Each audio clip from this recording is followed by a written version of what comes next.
As long as you are willing to stay with a woman of low cognition, this woman will likely let you know that not only is her cognition low, she has almost no conscience.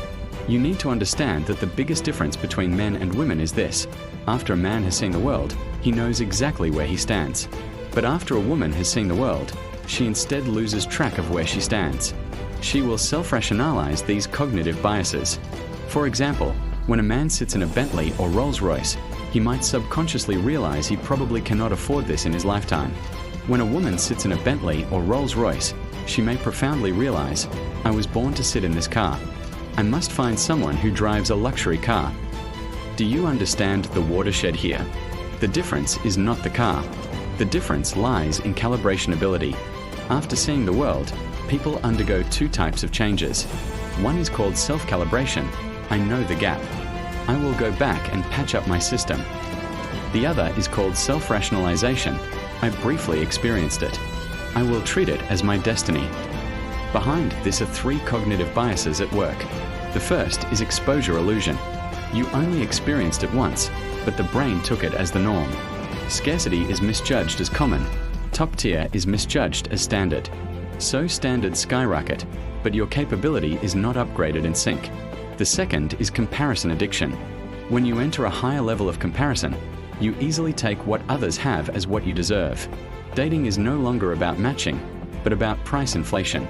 Relationships are no longer about co-building, but about taking. You are not looking for a partner. You are looking for someone to send you into a higher class narrative. The third and most dangerous mistake, you confuse being brought in with having the right to stay. What you see is the result. What you do not see is that behind that car is a complete resource allocation capability structure and social status. You do not have that structure, yet you want to skip the process and get the result. Desires go up, but value does not keep up. So why do many relationships collapse?